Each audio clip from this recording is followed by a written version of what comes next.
Des ondes Vocast, l'univers de la radio en podcast. Des ondes Vocast, le podcast qui parle de radio. À chaque épisode, on parle de la radio d'hier, d'aujourd'hui et de demain. Et cette fois-ci, émission spéciale enregistrée au Pod Village en direct du salon de la radio. Des ondes Vocast. À mes côtés, 3 passionnés de radio. On commence par celui qui nous apporte notre drogue, notre dose d'actualité radiophonique tous les matins dans la lettre pro. En plus d'être rédacteur en chef du magazine, il est aussi le directeur associé du salon de la radio, Frédéric Brulatour. Bonjour, merci de m'avoir invité. Yann Le Garçon, responsable du marketing digital des Indés Radio, est avec nous également. Bonjour Anthony, bonjour à tous. Et Eddy Benalla, le fondateur du site Radioscope, site que je visite au moins 20 fois par semaine. J'adore regarder les anciennes grilles de radio sur ton site notamment. Et la dernière, t'étais aussi là à l'enregistrement des ondes Vocast. Exactement, ouais, merci à toi de l'invitation et je te filerai le chèque après. C'est ce qu'on a convenu. Tu suis aussi aux manettes de la mécanique des ondes sur fréquence protestante. Et pour la première de 2020, tu t'es entretenu avec monsieur Antoine Baduel, président de Radio FG. Oui. En tout cas, un programme assez chargé pour ces 30-40 prochaines minutes. Pour commencer avec Brulatour, nous allons parler du salon de la radio où nous sommes actuellement, ainsi que de la lettre pro et du pod, histoire de comprendre un peu mieux les coulisses et les projets à venir. J'espère qu'on va avoir du scoop. J'espère qu'on va avoir de l'exclusivité.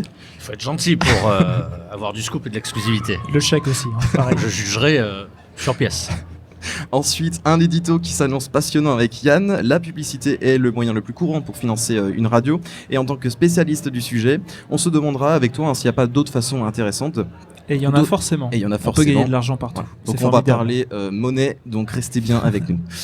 Pour bien terminer l'émission avec Eddy, on vous a préparé un quiz. On va jouer ensemble, histoire de tester notre culture radio. Je remercie toute l'équipe de Bababam, notamment Jean-Gabriel et Léa qui est à la réalisation, ils ont la grande sympathie d'assurer notre enregistrement, donc je les remercie. Des ondes Vocast, l'actu débat. Il y a quelques jours, nous avions lancé un sondage. Pourquoi aimez-vous la radio ? Et on a reçu pas mal de réponses. Vraiment, merci à vous. Donc, preuve comme quoi il y a vraiment des gens qui aiment encore aujourd'hui la radio. Il y a beaucoup de gens qui aiment encore la radio. 10 personnes ont été sélectionnées. Elles ont été contactées et vont recevoir prochainement un cadeau. Alors, on va pas citer tous les avis, mais il y a par exemple... Annabelle qui nous a envoyé « J'adore écouter la radio car ça me met de bonne humeur et notamment sous la douche. D'ailleurs, j'ai une douche avec la radio intégrée. Alors, je savais pas que ça existait. Ah oui, je savais pas non plus. Et du coup, je suis jaloux. J'aimerais trop avoir une douche avec radio intégrée.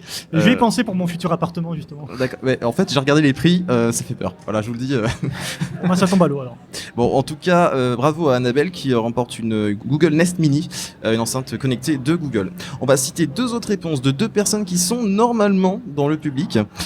Et qui vont donc recevoir leur lot en direct. Mais avant, on va connaître votre avis à vous 3. Pourquoi vous aimez la radio ? Frédéric ? Parce qu'elle est facilement accessible et que c'est un média anonyme et gratuit. Et aussi parce que la lettre pro parle de la radio, donc forcément. Forcément, ouais. Yann ? Moi j'aime la radio parce que c'est le seul média qui permet de prendre l'antenne avec un minimum de matériel et c'est pour moi le seul média qui permet vraiment d'avoir une proximité, une interactivité avec l'auditeur. Donc véritablement j'aime la radio parce que déjà j'en fais depuis l'âge de 5 ans sur cassette et voilà, et c'est un média qui se renouvelle en permanence et ça je trouve ça super intéressant. Donc toi tu as fait de la radio à Tendance Ouest, c'est ça, avant d'être aux Indés ? Radio Manche à Tendance Ouest, ouais, effectivement, pendant une dizaine d'années. Et Eddy, alors toi je sais que tu te sens mal si tu te balades sans ton baladeur radio. Très très mal, vraiment, je confirme. Tu peux pas te balader dans la rue sans ton petit poste baladeur MP3 DAB FM. C'est ça. Et alors pourquoi t'aimes la radio ? Alors, je vais reprendre un peu ce qui a été dit précédemment, mais pour moi, c'est un média qui ouvre sur le monde en fait. C'est un média qu'on emporte avec soi, qui nous donne accès à de l'information, à de l'instantané. C'est un média vivant et c'est un média.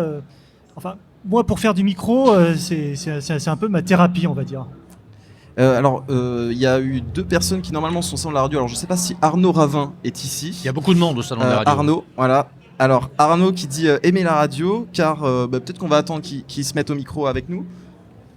Il va nous dire pourquoi il aime la radio et puis on va lui donner son cadeau en direct sur scène. J'ai une question, est-ce que je peux poser des questions ?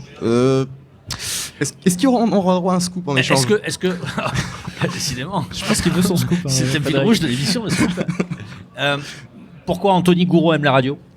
Je suis toujours dans une optique à vouloir apprendre plein de choses en faisant d'autres choses. J'aime bien être productif. Ouais, mais vous n'avez pas à vous justifier. Et la radio me permet. L'audio. Ouais, aussi. Voilà, la radio, ça me permet de faire d'apprendre des choses, me divertir tout en faisant autre chose. Par exemple, la vaisselle, j'écoute systématiquement la radio en faisant la vaisselle. Ça, c'est une information. Voilà, voilà. Et bientôt sous la douche. Et bientôt sous la douche. Donc Arnaud, merci d'être ici. Déjà, merci d'avoir participé. Mais de rien. Pourquoi aimes-tu la radio ? Parce que c'est un média qu'on peut écouter partout. On peut faire n'importe quoi et ça donne l'imaginaire. Il n'y a que le son et c'est aux gens qui font la radio à aider à y faire imaginer aux auditeurs ce qu'ils disent, les infos qu'ils donnent, le divertissement, tout ça. Alors on m'a dit dans l'oreillette que c'est quelqu'un du staff du salon de la radio, Arnaud. Il paraît. Donc, je vous jure qu'il n'y a aucune corruption. Hein. Non, il a croit sur gagné. parole. Commencez pas à vous justifier parce que c'est là où, à partir du moment que l'on va plus vous croire. Si je peux te demander ce que tu écoutes comme radio, comme type de radio, c'est quoi qui te fait C'est pas obligé, vibrer j'ai pas obligé de donner une des indés. Hein, Non. Non, j'ai trois Mais types c'est de radio. préférable. La radio musicale Énergie, parce que j'écoute ça depuis les années 2000. En généraliste européen, parce que c'est une radio de cœur que mon grand-père écoutait tout petit, donc j'avais toujours le son du carillon toutes les heures à chaque fois. Et en radio locale, Contact FM, qui est la radio une radio du Grand qui Nord. grandit de plus en plus. Qui écoute quoi là autour de la table, rapidement? Si vous deviez citer trois noms de radio, Yann, RMC, Voltage, FG. Ensuite. Nova. De tête comme ça. La première comme ça, c'est pas évident, j'en écoute tellement. France Inter, Nova et Oui FM. Allez. Moi j'écoute vraiment beaucoup de radio, mais je suis vraiment très fan de FG parce que c'est vraiment niveau musique, c'est vraiment génial pour moi FG. J'écoute aussi Europe 1 et un petit peu France Inter, mais plus en podcast pour France Inter. Voilà. Bon, en tout cas, moi je sais qu'Arnaud là il est assis avec nous, mais il attend qu'une seule chose, c'est son il veut cadeau. un cadeau. Est-ce que je vais avoir juste la carte de visite ou est-ce que je vais avoir la Google Home ? Eh bien, ce sera les deux. Tu auras du coup la carte de visite, la Google Home et les écouteurs des ondes Vocast. Donc, en tout cas, bravo à toi, Arnaud. merci. Et C'est un merci. beau cadeau, hein. C'est même pas Google qui le finance, quoi. C'est des ondes Vocast, quoi. C'est un autofinancement, d'accord. Ça fait 3 jours qu'il mange des pâtes. Dernier avis, la personne est également dans le public, c'est Julien Maille de la radio associative Radio Plus, située dans le Nord-Pas-de-Calais, qui a été sélectionné. Donc déjà bravo à toi Julien d'avoir été sélectionné. Et Tu de peux nous venir. rejoindre au micro. Alors raconte-nous, pourquoi aimes-tu la radio ? Ça résume. Bonjour à tous déjà, et puis ça résume un petit peu tout ce qui a été dit. C'est un média de proximité, c'est un média qui fonctionne à peu de frais et qui surtout permet à la fois de s'évader et qui permet aussi d'être au plus près de ce qui se passe. On a l'habitude effectivement aussi dans le média dans lequel je travaille de faire beaucoup de décrochage. Pouvoir faire vivre comme ça les événements, c'est ce qui permet, c'est ce qui fait aussi le charme de la radio. Eh bien en tout cas tu remportes un cadeau toi aussi, donc c'est une enceinte connectée Amazon Echo Dot. Est-ce que tu as envie aussi les écouteurs ? Ça sera avec plaisir. Allez, c'est cadeau, allez c'est la fête. Et la carte de visite. Et la carte de visite. Et même le petit flyer si tu veux, parce que j'ai pas donné à Arnaud le petit flyer, mais avec plaisir, je repars gâté. On aura des cadeaux aussi. si on a un scoop. Le fil rouge. C'est vraiment le de ce fil podcast. rouge de l'émission. Bon, en tout cas, ce qui m'a fait rire, c'est que le nombre de réponses qu'on a reçues disant j'aime la radio parce que la télé ça rend idiot. Je vous assure, je l'ai eu plein de fois cet argument, cette réponse. C'est marrant. Ça. Ouais, je savais pas quoi en penser. Donc, en tout cas, je trouvais que c'était pas forcément, il n'y avait pas d'opposition à faire, en tout cas entre la radio et la télé. Je tenais à dire qu'on pouvait aimer la radio et la télé. Est-ce qu'on vous a dit que en écoutant la radio, on pouvait faire autre chose simultanément? Oui, c'est mon argument. Pourquoi j'aimais la radio. Vous n'avez pas écouté alors. Ouais, d'accord. Ça sent mauvais pour le scoop. Bon, dans un instant, Yann Le Garçon nous parlera des nouvelles pistes de monétisation pour les radios. Je tease, avec de l'argent, on tease. Comme ça, on peut, on est sûr que le public va rester jusqu'au bout. Donc, suivi ensuite d'un petit quiz avec Eddy. Mais tout de suite, on parle du salon de la radio, de la Lettre Pro et du pod avec Frédéric Brulatour. Des ondes Vocast, l'invité. Tous les ans, fin janvier, les pros et passionnés de radio se donnent rendez-vous au salon de la radio, la Grande Halle de la Villette. Donc avant, c'était pas la Grande Halle de la Villette. Au tout début, c'était... Alors, au tout début, c'était Porte de Versailles. Ouais. Ensuite, une édition au tapis rouge. 3 éditions au Centre Étoile Saint-Honoré. Et la 5e édition pour la 5e année consécutive ici sur la Grande Halle de la Villette. C'est un événement qui, j'imagine, demande beaucoup d'organisation. Combien de personnes œuvrent, employées et bénévoles pour le salon ? C'est difficilement chiffrable, on va dire comme ça au doigt mouillé, une grosse cinquantaine sur, Ah ouais. sur les 3 journées de l'organisation. Et puis en amont, une bonne quinzaine de prestataires extérieurs qui viennent nous retrouver. C'est pas quelque chose qu'on organise la veille pour le lendemain, vous l'avez compris. Alors justement, ça s'organise combien de temps en avance? Est-ce que là, par exemple, vous pensez déjà à organiser le salon de l'année prochaine? Est-ce que c'est déjà en tête? On a déjà les dates pour l'année prochaine. C'est un barnum tellement imposant que vous êtes obligé de préparer l'événement d'une année sur l'autre avec un coup d'accélérateur quand même beaucoup plus franc et robuste à partir du mois de septembre. Et quels développements et nouveaux projets sont en réflexion pour les prochaines éditions? Parce que par exemple là, le Pod Village c'est nouveau. Est-ce que vous imaginez quelque chose d'encore plus gros? C'est nouveau et ce sera visiblement reconduit pour l'année prochaine parce qu'il y a un réel succès en termes de fréquentation déjà, en termes d'éditorial ou de technicité. On teste également beaucoup, c'est ce qu'on a fait depuis toutes ces dernières années. Donc il y aura fort probablement des surprises pour l'année prochaine, en termes de nouveaux espaces, j'entends. Peut-être un salon qui sera un peu plus musclé dans le développement au mètre carré. Donc on a parlé du salon, mais les éditions HF organisent le salon, mais éditent aussi la Lettre Pro et maintenant également le Pod, en plus des dossiers hors série. Quel bilan on peut faire de cette année 2019? Il y a eu quand même pas mal de choses. Déjà, il y a effectivement beaucoup de publications. La publication historique, c'est la Lettre Pro de la radio, qui se décline sous deux supports. Un support digital, donc web et application, et puis le premier support historique, c'est le support papier mensuel. Pour la petite anecdote, était avant édité tous les 15 jours. Donc on a su raison garder et adopter un rythme mensuel. On en est au 119e numéro. Ensuite, il y a effectivement les hors-séries qu'on travaille depuis de nombreuses années, plus ces dernières années depuis l'arrivée de François Querelle, ce qui me permet d'aborder le Pod, qui est son bébé. Donc ce serait plus adéquat de lui poser la question. Grosso modo, c'est effectivement un magazine qui met en avant le podcast et les podcasteurs. C'est vrai que c'est très sympa d'avoir fait une sorte de petit magazine où on liste à chaque édition des nouveaux podcasts pour aider en fait la découvrabilité. C'est pratique, des c'est podcasts. son bébé, il vous en parlera lors d'un prochain numéro, j'imagine. Oui, vous pourriez l'inviter. Et François est déjà venu à des ondes vocales. Ah mais il est là. Il est là, il est dans le public. Il écoute, il observe. Au début, je pensais que c'était parce qu'il était là que. Non, justement, je l'avais pas vu, je l'ai vu tout à l'heure et je vois qu'il est revenu. Il y a aussi le Radio Tour qu'on a lancé il y a quelques mois maintenant. Il y a une deuxième édition du Radio Tour qui s'élancera de Rennes, c'est ça, prochainement ça, c'est le scoop. Au mois de mars. On sera dans différentes villes de France début juin, 1er, 2 et 3 juin, à Casablanca au Maroc pour les Casablanca Broadcast Days. Bon, en tout cas, voilà, retrouvez tout au long de l'année la Lettre Pro sur la lettre.pro et le Pod sur lepod.fr. Dans un instant, nous allons tester notre culture radio avec Eddy, mais avant cela, un édito avec Yann Le Garçon, interlocuteur privilégié des radios du GIE, des Indes radios, pour tout ce qui concerne le numérique. Exactement. Des ondes vocastes, la radio a tout pour réussir. Ce que je te propose, Anthony, dans un premier temps, c'est déjà de présenter rapidement les Indés radios, même si normalement tous ceux qui écoutent les ondes vocastes doivent connaître les Indés radios. En fait, les Indés, c'est une belle idée en 92 de réunir différentes stations régionales un peu partout en France pour avoir une présence sur le marché national de la publicité radio. Au final, en 2020 maintenant, il y a 130 radios un petit peu partout en France, des régionales et des thématiques. Et les Indés radios apportent par le biais de sa régie TF1 8 minutes de publicité à peu près par heure pour ces radios. Alors justement, cette publicité, est-ce qu'on ne pourrait pas imaginer que, même si c'est très important et l'idée c'est pas de renverser le modèle, est-ce qu'on ne peut pas imaginer d'autres leviers, d'autres moyens de monétiser, faire de la pub, on va dire, un petit peu plus intelligemment, notamment avec le numérique, puisque tu en es un spécialiste? Ce qui est sûr, c'est que la pub radio existe depuis l'invention de la radio, avec les premières réclames. Maintenant, on se rend bien compte que la publicité est de moins en moins acceptée et tolérée par les auditeurs, qui ont tendance à zapper de plus en plus au moment des pages publicitaires, puisque je vous ai parlé de 8 minutes de pub en national, mais on a aussi 4 à 5 minutes de publicité locale. Donc on arrive à un volume publicitaire qui est maximum et qui fait que les radios ne peuvent plus mettre plus de publicité sur leurs antennes. À côté de ça, on a une audience radio qui par zone commence à stagner, voire à légèrement décroître. Donc forcément, avec la concurrence du digital aussi, les radios sont obligées de renouveler leur modèle pour essayer justement d'avoir des revenus publicitaires face à des charges qui continuent d'augmenter, parce que ce qu'on met en avant dans des radios, c'est vraiment que le contenu maintiendra l'audience des radios.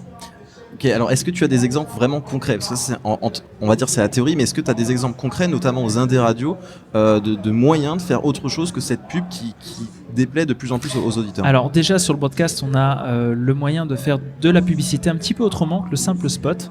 On s'oriente nous de notre côté en ce moment vers un format qui là aussi est vieux comme le monde, qui existe encore sur les généralistes, qui est l'accompagnement par un speaker ou une speakerine d'un message pour un annonceur, donc en tête d'écran.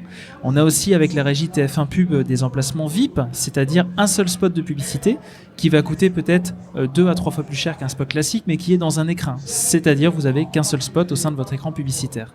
Et puis au-delà de ça, bien sûr, pour gagner de l'argent et avoir des revenus avec le contenu radio, on a forcément tout le digital. Et là, c'est ma mission aux Indés Radio. On a lancé il y a peu, ça a été annoncé à la fin de l'année dernière, un partenariat avec un ad serveur qui s'appelle Soundcast et avec notre régie TF1 Pub qui nous permet d'avoir désormais du pré-roll avant nos flux digitaux, que ce soit de la radio, nos flux premium ou des web radios. L'autre idée, ça serait, en plus des spots, d'avoir simplement un développement de la publicité sur tous les supports digitaux. La publicité existe sur Internet depuis, là aussi, la création de l'Internet. Maintenant, on va être très clair, tout ce qui est bannière publicitaire, habillage de page, pop-up, tout ça, c'est terminé, ça ne sert à rien. Et même en local, on conseille à nos radios d'arrêter ces formats pub display classiques. Vous dites arrêtez de mettre de la pub sur les sites, quoi. Arrêtez de faire de la bannière que personne ne clique et qui embête tout le monde. Alors, on va rebondir. Est-ce qu'on va avoir un scoop? Est-ce qu'on va plus avoir de bannière sur la lettre.pro? Des bannières de publicité? Oui, c'est la Des bannières question. publicitaires? Ouais. Parce non. que là, on a Yann Le Garçon qui dit les bannières, ça suffit, ça ne marche plus.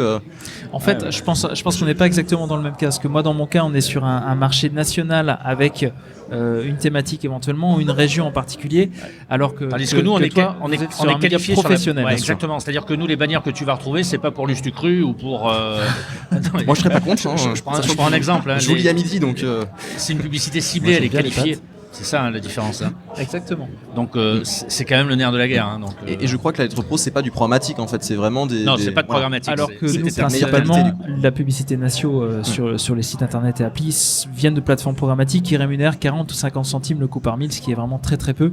Donc l'idée, c'est plutôt de retirer ces espaces qui sont maintenant en quelque sorte pour nous des espaces un peu morts et peut-être de remplacer l'insertion pub par du contenu rédactionnel en partenariat avec un annonceur, par des rubriques dédiées. Vous êtes une radio locale, vous faites un salon de l'habitat, vous avez une rubrique habitat sur votre site internet. Et puis l'idée, c'est vraiment de développer l'événementiel. Par exemple, on peut très facilement avoir des sponsors sur un concert, sur un événement. Et ça, au sein des Indés Radio, c'est vraiment une particularité qu'on a. La plupart de nos radios organisent 2 à 3 concerts par an avec des artistes joués à l'antenne. Et l'idée, c'est de prendre les sponsors qui avant sponsorisaient seulement le concert et de les amener dans un dispositif multicanal avec du digital à donner un petit peu plus à la radio pour gagner un petit peu plus de revenus. Un autre exemple sur l'événementiel, c'est peut-être ce qu'a fait Contact FM à Orchy avec la Contact FM Arena. En gros, c'est je fais du naming sur un stade, sur une salle de la région, et à partir de ça, je peux vraiment vendre à des annonceurs véritablement un dispositif qui leur conviendra. Et en fait, le fait de faire de l'événementiel, ça permet aussi de décharger les écrans pubs, parce qu'on va pas se le cacher, un annonceur qui a 10 000 euros de budget, on va pouvoir le faire monter peut-être à 11 000, 12 000, mais on n'arrivera pas à doubler les investissements non plus. Donc l'idée, c'est plus de mieux répartir, d'avoir moins de pubs à l'antenne et de conserver l'audience en ayant un petit peu moins de pubs sur l'antenne. Alors là, on parle pour les radios, mais finalement, là, on est au Pod Village. Finalement, on parle ça pour les radios, mais ça peut aussi s'appliquer pour des podcasts. En plus, on est en pleine hype du podcast. L'audio est totalement à la mode. Peut-être que c'est l'occasion pour les radios des Indés Radio de montrer qu'elles ont une expertise. C'est un gros sujet, le podcast, pour nous, forcément. Hein. On n'oublie pas et on a bien en tête que le podcast, à l'origine, vient des radios. Donc l'idée, c'est de ne pas perdre l'avance qu'on a eue pendant des décennies sur le podcast. L'idée, c'est vraiment d'avoir des podcasts qui sont en relation avec le positionnement de la radio. Il n'est pas vraiment logique pour une radio qui, par exemple, est basée en Alsace de faire des podcasts en dehors de sa région d'origine, parce qu'il n'y a pas une légitimité sur d'autres territoires. Donc l'idée, c'est vraiment de prendre les ressources en interne, les journalistes, les animateurs qu'on a, d'essayer de les porter vers une thématique qui les intéresse, une thématique qui ne peut plus être traitée à l'antenne, parce qu'on va pas se le cacher, 1 heure d'émission de talk entre midi et 13h sur une radio B en région ne fait pas d'audience. Et les radios régionales privées ont véritablement besoin de faire l'audience sur l'ensemble de la grille. Donc l'idée, voilà, c'est de prendre quelques thèmes, de les porter en podcast et de se servir de la légitimité d'une marque et d'une équipe sur une région donnée ou une thématique donnée pour justement intéresser de nouveaux auditeurs, parce que pour nous, le podcast, en tout cas aux Indés, va être surtout un moyen déjà de renouveler notre modèle, d'avoir de la publicité sur ces supports-là, parce que nos annonceurs nous le demandent, mais au-delà de ça, de recruter une audience qui n'écoute pas forcément nos radios et d'essayer de les ramener à la maison sur nos antennes radio. Eh bien, très intéressant, Yann. Je vois Frédéric, là, il est impatient de jouer au quiz avec Eddy. Parce que je veux gagner, tout simplement. Voilà, Des Ondes Vocales, c'est le podcast qui parle vraiment de tous les aspects de la radio d'hier, d'aujourd'hui et de demain. Et on passe du côté sérieux et business au moment fun et passionnant autour de l'histoire de la radio. Quelques questions de culture radio avec Eddy Benalla. Des Ondes Vocales, les archives. Alors, histoire de se remémorer des parties de l'histoire de la radio, un petit quiz. Alors, je suis en train de voir les réponses, donc Ouais, je suis pas loin de les voir non plus. ça donc perd de je son ferme les intérêt. yeux. Vas-y, première question. Alors, combien de radios FM françaises existant toujours aujourd'hui se nomment Contact FM? Réponse A, 1 que je ne citerai pas. Réponse B, 3 que je ne citerai pas. Réponse C, 4 que je ne citerai pas. Ou la D, 1 545 641 985. Et là, je les citerai toutes. Moi, je pense qu'il y en a 3. J'en vois déjà 2, donc j'imagine qu'il y en a une troisième. Moi, j'ai vu vu la que 2 étaient réponse, pas donc cités. je le sais. Frédéric? Je suis incapable de répondre précisément à cette question. Je connais Contact FM qui est géré par Pavageau, Nicolas. Mais Je crois qu'il y en a une dans les Vosges. aussi. au-delà de celle-ci, franchement, je vois pas. Alors, la réponse, Eddy? Alors, la réponse était 3. Donc, la régionale du Nord que tout le monde connaît, évidemment. Il y a Contact FM dans la Sarthe et Contact FM Carcassonne. Il y avait une Contact dans les Vosges, mais celle-ci n'existe plus.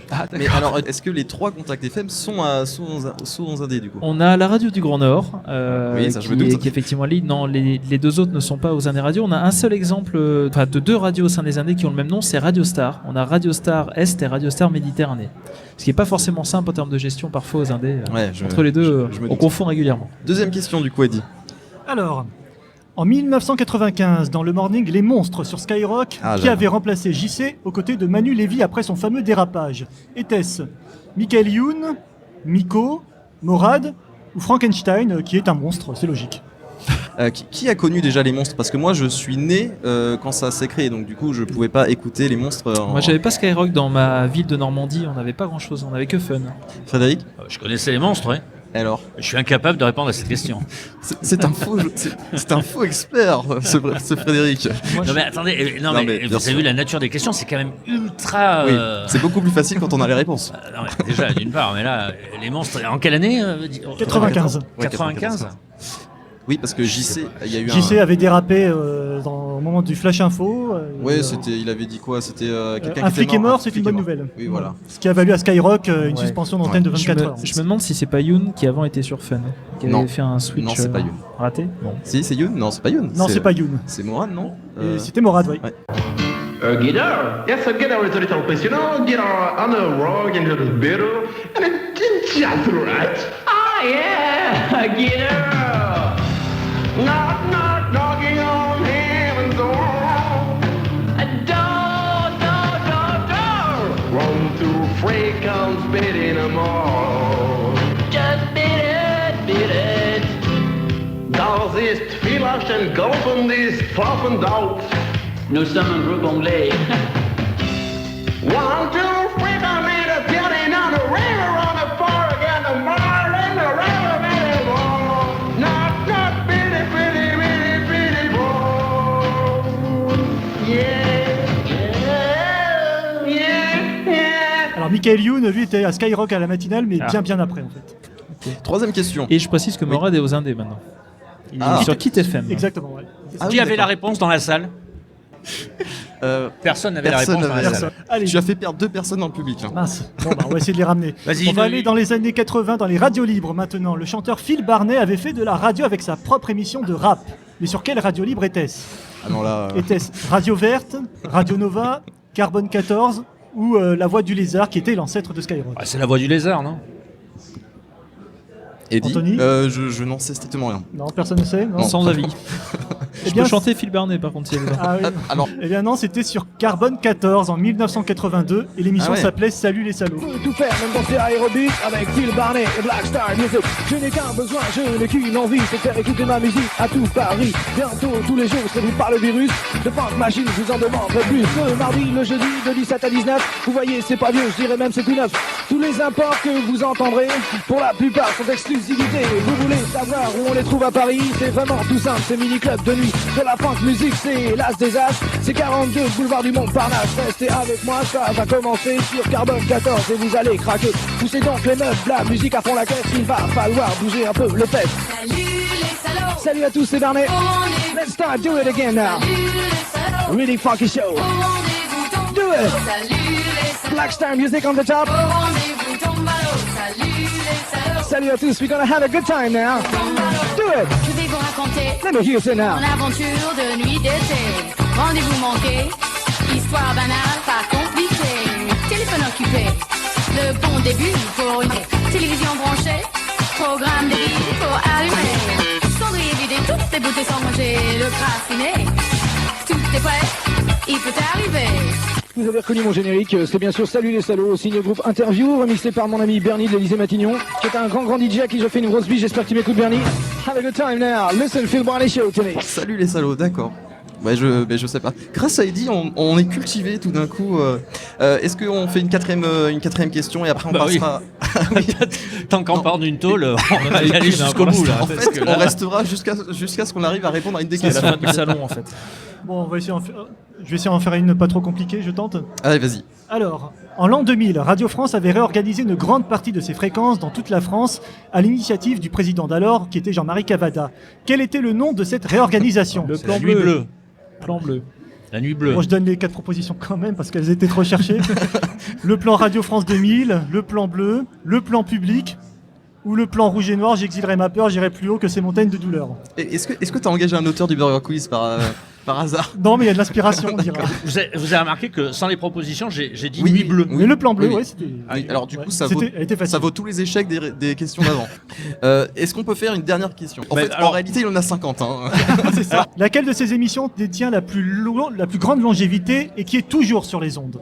Est-ce Les Grosses Têtes sur RTL, Le Masque et la Plume sur France Inter, Oui. l'Euro 30 sur Énergie Je sais. ou la Tribune des critiques de disques sur France Musique ? En fait, je Attention. vous arrête parce que j'avais préparé des questions moi aussi. C'était Et les mêmes. sache Tu que l'avais j'avais exactement cette question-là. Alors tu avais quoi comme réponse ? J'avais la masque et la plume. Ben je suis désolé pour toi. Et si, c'est le masque et la plume. Et ben moi j'ai la Tribune des critiques de disques qui a commencé en 1946. C'est une émission qui passe le dimanche après-midi. Pas les D'accord, réponses. c'est bon à savoir. Ok. Je vous propose d'entendre le premier enregistrement que nous ayons eu de la Camère Symphonie en micro-sillon. Car au dernier jour du 78 tours, il y a eu un enregistrement qui a disparu des listes depuis fort longtemps. De René Lebovitch. Je crois, oui. Oui, dans cette fameuse marque Contrepoint. Je crois. Oui, oui, C'était oui. au tout début du micro-sillon, à la fin du 78 tours. Toujours est-il qu'en micro-sillon, la première version que nous ayons eue, conçue et réalisée pour le micro-sillon, c'est celle de l'orchestre symphonique du Südwestfunk de Baden-Baden, sous la direction de Jascha Orenstein, que je vous propose d'entendre. Bon, en tout cas, l'émission touche à sa fin. Ouais, un scoop. Ah ben un scoop. Alors, Ici, on la peut voix. présenter Philippe Chapeau, qui est directeur des éditions HF, de la Lettre Pro et du Salon de la Radio. C'est un porteur de scoop. Alors, Alors, j'ai un d'abord, scoop. Philippe, je tiens à te dire que je viens de me prendre une raclée à un quiz. Quelque chose qui restera dans les annales du podcast, j'imagine. Alors j'ai un scoop en fait parce que Frédéric Brulatour, que vous avez eu la chance d'avoir à cette émission, et vous n'êtes pas nombreux à pouvoir avoir Frédéric Brulatour, en fait on a une petite surprise pour lui, donc c'est le scoop de la journée. Il n'est pas au courant, donc c'est son anniversaire. C'est pas son anniversaire, c'est que en fait il adore le goodies, donc on lui a préparé un petit sac de goodies et puis un prix qu'on va lui remettre parce que il a écrit un certain nombre d'articles. Je sais pas si vous lisez la lettre pro de la radio. Bien sûr. Il y en a, je sais pas combien par jour. Donc à chaque fois, il y a un prix qui doit être qui va être donné par Sabrina parce que Sabrina qui travaille avec nous et donc sur ce prix il y a écrit, je vais te laisser lire Fred ce qu'il y a écrit. Ouais, 120 000 articles. 120 000 articles. Et 30 ans de radio. Ouais, C'est super, impressionnant. Merci, Ouais, génial. quand même. Non, mais alors je pensais pas vraiment au scoop parce que je pensais que Philippe allait arriver là en disant ouais voilà le pays à l'honneur l'année prochaine, les dates, etc., les horaires. Mais Et ça c'est les goodies. Ça c'est les goodies. C'est les goodies de tous les exposants. On est passé sur les stands de tous les exposants pour faire un sac pour toi. Non, là ça fait un peu morphal. Avec 120 000 articles pour avoir 0 réponse au quiz. C'est dommage. Alors le scoop, non mais c'est pas un scoop parce qu'on sait que c'est l'Italie à l'honneur l'année prochaine. C'était quoi le scoop en fait que tu voulais que j'annonce? Non, mais on voulait savoir s'il y avait d'autres projets pour 2020, parce que c'est vrai qu'en 2019, il y a eu plein de nouvelles choses très intéressantes, notamment le pod. On voulait savoir s'il y avait des choses de prévues pour 2020. Longue vie au pod et puis longue vie au pod village, parce que l'objectif c'est d'essayer de faire grandir encore ce village. J'imagine qu'il grandira parce que l'industrie est en train de se mettre en place et que la monétisation aussi. Et la monétisation, elle vient de la mesure d'audience. La mesure d'audience est en cours. Les droits d'auteur aussi au niveau des auteurs, des autrices et de la musique qui va pouvoir être diffusée avec la SACEM, qui n'a pas voulu venir pour en parler parce que sinon ils allaient se faire lyncher.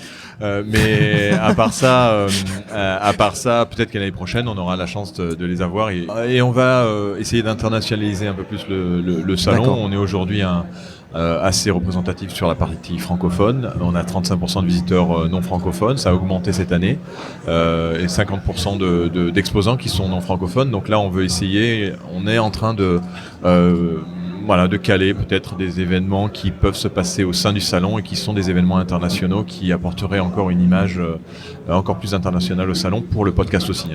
Et on a eu la chance d'avoir James Creedland quand même, qui était là de Pod News, qui est un expert, deux jours. futurologue de la radio et du podcast et qui est resté 2 jours.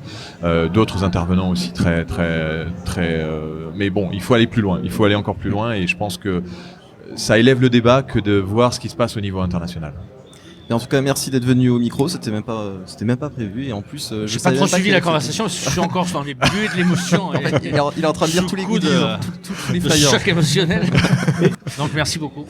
En ce qui me concerne, il faut souligner la motivation et la passion d'Anthony qui depuis quelques mois a lancé des ondes vocales. C'est un des rares podcasts sur le marché qui parle de l'actualité radiophonique sous un format B2B. C'est pas toujours facile parce que j'imagine que c'est pas du grand public, donc l'audience en est plus que réduite. Donc bravo, félicitations, tout ce qui est fait et qui permet de tirer la radio vers le haut doit être souligné, mis en avant, applaudi, mis en exergue. Donc bravo pour ton travail. Merci. Par contre, je crois pas avoir fait un chèque, donc c'est gratuit. Promis. On va en parler. D'accord. Il faudra prendre un stand dans 1 an. Mais en tout cas, merci beaucoup au Pod Village, même au Salon de la Radio, à tous les organisateurs de nous permettre d'enregistrer ici. Merci beaucoup aussi à Nina. Merci à elle d'avoir organisé tout ça. Et puis surtout, merci à Media Meeting de soutenir l'initiative. Et puis avant tout, merci à Bababam d'avoir assuré la technique. Et il y a Léa qui a la réalisation. Merci beaucoup à Léa d'avoir assuré. C'est pas un rôle facile. Il y a Pierre Orlac, donc fondateur de Bababam. Bonjour Pierre. Bonjour. Voilà, merci beaucoup d'avoir assuré toute la réalisation pour ce podcast. Voilà, est-ce que tu peux présenter vite fait Bababam et après on parlera de puzzle. Bababam est à la fois un studio de production et une agence audio-digitale. On produit des formats audio pour nous en propre avec un modèle publicitaire et on accompagne aussi plein de marques dans la transformation audio-digitale. Et pas uniquement que podcast. Donc on peut aussi leur dire créez une skill de smart speaker, faites du SEO audio. D'accord, donc vous faites du conseil en même temps. On fait du conseil et de la production. Et sur Bababam Studio, notre activité studio, aujourd'hui on a 10 podcasts, dont un en langue anglaise. Depuis quelques temps on est aussi sur le marché anglais, qui est un marché plus mature que le marché français, donc c'est très chouette à regarder. Et on fait à la fois de la fiction, on fait du récit, on fait du talk, donc on essaye de faire en sorte d'être sur plein de formes différentes et surtout de s'adresser au grand public. Parce que notre objectif, c'est de faire en sorte qu'il y ait de plus en plus de Français qui écoutent ce qu'ils veulent quand ils le veulent et qui basculent sur une consommation audio-voix digitale. L'audio-musique est déjà digitale depuis très longtemps, l'audio-voix doit le devenir. Et voilà, donc on essaye de toujours travailler pour démocratiser et on a lancé même une techno pour essayer d'aider à démocratiser. Ouais, exactement. Qui a fait en plus un article sur Le Figaro. Il a été une belle promotion pour... Écoute, le service, ça a l'air de plaire parce qu'en fait, il est complémentaire de tout ce qui existe déjà. C'est-à-dire que les gens qui sont initiés au podcast, comme vous tous autour de cette table ou comme moi, on utilise notre application de podcast et on continuera à l'utiliser. Mais ma belle-mère, ma petite sœur, quand je veux lui envoyer un épisode, c'est toujours très compliqué. Il y a une vraie barrière à l'usage. Donc là, on a créé une solution qui, finalement, permet d'écouter un podcast dans des conditions d'utilisateur parfaites, mais en passant par le web, donc sans avoir à télécharger d'application. Plus simple. Exactement. Alors moi je cherche toujours à avoir des scoops. Podinstall, quelle est l'idée derrière? Est-ce qu'il va y avoir un modèle économique, une offre peut-être pour Aucun modèle économique, on fait ça pour la beauté du geste. Oui, bien sûr. Non, vraiment. Non, alors on a une offre gratuite, sans publicité rajoutée, mais où les podcasteurs peuvent diffuser leur publicité. Cette offre gratuite, par contre, elle ne permet pas certaines choses. Donc on a aussi une offre professionnelle. Notre objectif, c'est de faire en sorte que tous les podcasteurs indépendants puissent utiliser notre technologie sans qu'il y ait aucun coût. Par contre, à partir du moment où on est face à un éditeur ou une marque et qu'il souhaite le monter sur un nom de domaine à lui et utiliser notre outil de lecture sur son nom de domaine, là, on rentre dans un format payant, mais du coup, vu que c'est payant, on va lui offrir un vrai service. On va pouvoir personnaliser la techno, faire plein de choses. Et vous ciblez aussi les radios pour le coup, ou vous restez sur des podcasts natifs uniquement Parce qu'on peut avoir besoin aussi en Non, mais radio complètement. Oui, il n'y a pas de séparation. C'est très ouvert et bien sûr qu'on peut très bien se dire que demain, un groupe radio utilisera notre outil de lecture sur une URL podcast.un des radios ou autre. Je comprends. On va parler de puzzle, 5 voix dans 5 univers différents qui se succèdent pour parler de cinéma, musique, littérature, podcast, spectacle. En fait, là, c'est exactement ce qu'on vient de raconter sur la techno. On fait la même chose sur la production, c'est de réunir des talents pour essayer de leur donner encore plus de visibilité et de co-créer un projet commun. C'est des gens qui font du podcast depuis plus longtemps que nous, qui connaissent ce format. Et en fait, le vrai projet, c'était de se dire, en fait, aujourd'hui, dans l'univers audio-voix, il y a beaucoup de contenu très niche. Donc, on va rentrer sur un podcast cinéma. Il y en a des exceptionnels sur le cinéma. On va rentrer sur un podcast livre, on va rentrer sur un... Et là, on s'est dit, chaque jour, il y a une chronique différente. Donc, c'est un podcast quotidien, 5 jours sur 7. Chaque jour, il y a une chronique différente sur un sujet différent. Et donc, il y a un jour, on va entendre parler de podcast. Le lendemain, on entend parler de cinéma. Et du coup, on est en train de mettre un podcast au même niveau qu'un film. Bon sang, c'est ça qui est chouette. Donc, c'est ce qu'on cherche à développer en ayant créé Puzzle. Ce sont 5 personnes qui ont des univers très différents, mais ils se complètent très bien et enfin voilà, on les aime très fort parce qu'ils sont très talentueux. Ok, merci en tout cas Pierre d'être venu au micro pour parler de Bababam et Puzzle. Si vous aimez cet épisode des Ondes Vocast, n'hésitez pas à continuer à nous écouter sur n'importe quelle plateforme de podcast ou sur notre site vocast.fr. Encore merci à vous d'être venus. À très bientôt, ciao. Des Ondes Vocast.